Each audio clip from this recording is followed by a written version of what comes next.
When we think of world-changing events, our minds often conjure images of large-scale conflicts. We picture wars, with their immediate and devastating impacts on populations and landscapes. Or perhaps we envision natural disasters, the sudden and often catastrophic events that reshape our world in an instant. But right now, a quieter, more subtle revolution is underway. A demographic shift that is slowly but surely reshaping the future of our planet. The world is running out of children. The pitter-patter of little feet is fading, and the laughter of youth is becoming less frequent. Birth rates are plummeting almost everywhere across continents and cultures, defying expectations and challenging long-held assumptions. And the sound of empty playgrounds, once a symbol of childhood joy, is becoming the new normal, a stark reminder of a changing world. For most of history, having lots of kids was essential, a necessity for survival, a source of labor, and a continuation of the family line. But now many societies are choosing not to, prioritizing individual aspirations and economic stability over large families. This shift is transforming economies, impacting everything from consumer spending to labor force participation. It's also reshaping politics, influencing social policies, and redefining the very idea of family in the 21st century. Imagine towns filled only with the elderly, where the wisdom of age is abundant, but the energy of youth is scarce. Schools turned into condos, monuments to a bygone era when classrooms were bustling with eager learners. And a shrinking workforce struggling to support aging populations, a challenge that demands innovative solutions and a fundamental rethinking of our social contract. The decline in birth rates isn't just a statistic. It's not merely a line on a graph or a number in a report. It's a slow-motion revolution with consequences that will echo for generations, shaping the world our children, or lack thereof, will inherit. But it's not all doom and gloom. This isn't a story of inevitable decline. The reasons behind this shift include women's empowerment, the increasing opportunities and choices available to women around the world, better education, leading to greater awareness and informed decision-making about family planning, and more personal freedom, allowing individuals to pursue their dreams and define their own paths in life. People are making choices about their lives, about their bodies, and about their futures, in ways they never could before, exercising their autonomy and shaping their destinies. This trend is both a challenge, demanding that we adapt and innovate to meet the needs of an aging population, and a sign of progress, reflecting a world where individuals have more agency and control over their own lives. It's messy, complicated, a tangled web of social, economic, and cultural factors, and one of the most important stories of our time, a narrative that will shape the future of humanity. So, let's dive in, explore the complexities, and understand the implications of a world without children. The United Nations recently sounded the alarm, raising concerns about a significant shift in global demographics. Global fertility rates are dropping faster than anyone expected, presenting challenges we must address.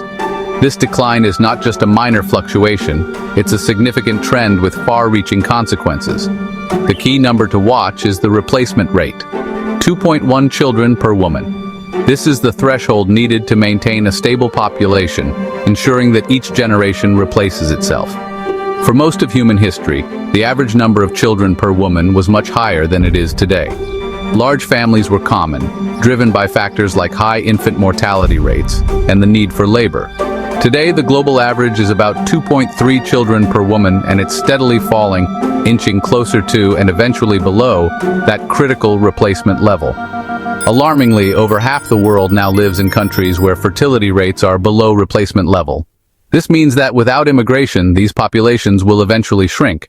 The UN projects that by 2050, the global fertility rate will dip below replacement for the first time in recorded history. This marks a turning point with profound implications. As a result, population growth will stall and then, inevitably, reverse. We are heading towards a future where the global population will not only stop growing, but will begin to decline. The world's population is expected to peak at around 10.4 billion people, a milestone we are projected to reach later this century. But after that peak, the trend will shift, and the global population will begin declining, ushering in a new era of demographic change. This isn't just a problem isolated to wealthy nations with aging populations. Middle and low-income countries like India and Mexico are also experiencing rapid declines in fertility rates, challenging previous assumptions about population growth in these regions. The driving forces behind this global shift, urbanization, increased access to education, and broad economic changes, are now global in their reach and impact, affecting societies across the world. The baby bust is no longer a local or regional issue. It's a worldwide phenomenon reshaping the demographic landscape of our planet. The implications of this demographic shift touch everything from the sustainability of pension systems to the future strength of military forces.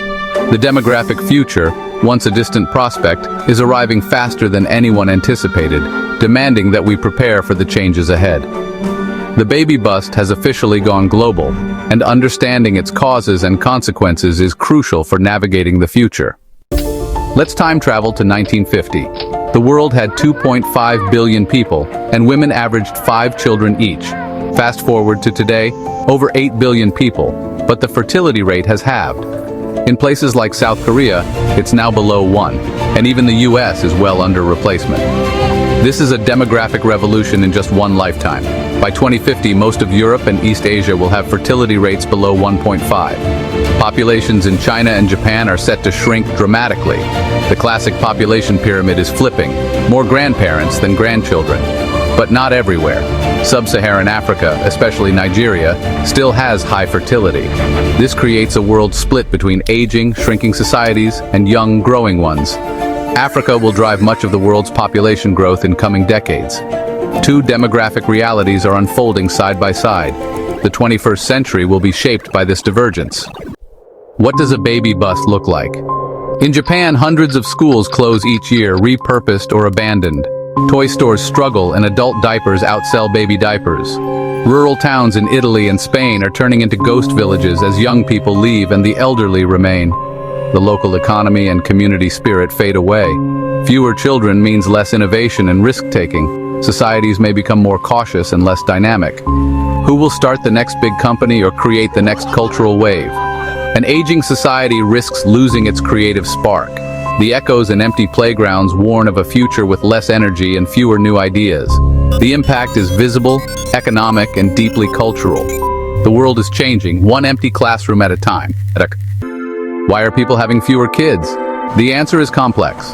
First, raising children is expensive.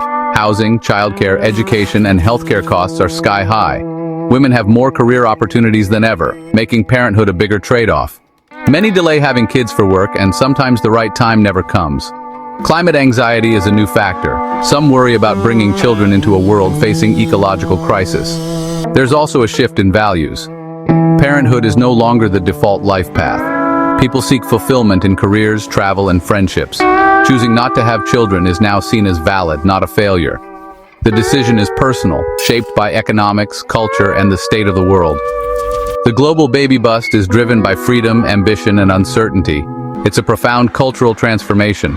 The reasons are as varied as the people making the choice. South Korea finds itself at the forefront of a demographic challenge, a place where the birth rate has plummeted to unprecedented lows. It's ground zero for the baby bust, a stark illustration of the difficulties developed nations face in maintaining population levels. The numbers are alarming, with a fertility rate of just 0.72. This figure is far below the replacement rate needed to sustain a stable population. In response, the government has spent billions on incentives, a massive financial undertaking aimed at reversing the trend. These incentives include baby bonuses, generous parental leave policies, and subsidized childcare programs, all designed to ease the burden on prospective parents. Yet, despite these significant investments, nothing has worked to substantially raise the fertility rate. The underlying issues run deeper than financial incentives alone. The real barriers are cultural, deeply ingrained societal norms and expectations that make it difficult for young people to start families. These include long work hours, a demanding professional environment that leaves little time for family life. High housing costs, particularly in urban centers, add another layer of financial strain. And intense academic pressure, starting from a young age, creates a highly competitive environment that can delay or discourage parenthood. Many young people feel they simply can't afford the financial or emotional cost of raising a child in such a demanding society. The sacrifices seem too great. Japan's story is similar, another developed nation grappling with a rapidly aging population. Decades of government efforts, mirroring those in South Korea, haven't stopped the population from shrinking. The demographic decline continues despite intervention. economic stagnation, a rigid work culture that prioritizes long hours and conformity, and a pervasive sense of pessimism about the future all contribute to keeping birth rates stubbornly low. Once a country's fertility rate drops this far, plummeting to levels far below replacement, it's almost impossible to reverse the trend. The demographic momentum is difficult to overcome. Small families become the norm, the accepted standard, and society adapts to fewer children, reshaping its infrastructure and social services to accommodate a smaller, younger generation. South Korea and Japan are a warning, a cautionary tale for other nations facing similar demographic pressures. The baby bust is hard to fix once it takes hold, becoming a self-perpetuating cycle. Their struggles offer a glimpse of what may await other nations if they don't address the underlying causes of declining fertility rates. The fertility frontier is a tough place to be, a challenging landscape with no easy solutions. Not every country is on the same timeline. Nigeria, with a fertility rate around 5, is still growing fast, but even there, the rate is falling. Urbanization and female education are driving the change. Nigeria is on the same path as the rest of the world, just a few decades behind. India, once the poster child for overpopulation, now has a fertility rate below replacement. Rising incomes, better healthcare, and a growing middle class have transformed family size. The demographic transition can happen quickly. India proves it. For now, the world is split aging, shrinking populations in the North and East Asia, and young, growing ones in Africa and South Asia. This could drive migration and shift global power. The world's demographic center is moving south.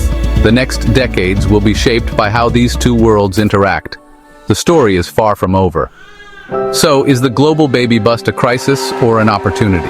Economists worry about shrinking workforces and tax bases and the challenge of supporting an aging population. There are fears of lost cultural traditions and less dynamic societies. But there's another side. Fewer people could mean less strain on the planet, less pollution, and a smaller carbon footprint. Falling birth rates are also a sign of women's empowerment and personal choice. Every child is more likely to be wanted and well cared for.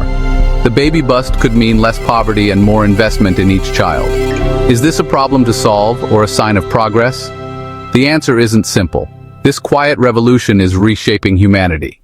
What do you think? Let us know in the comments.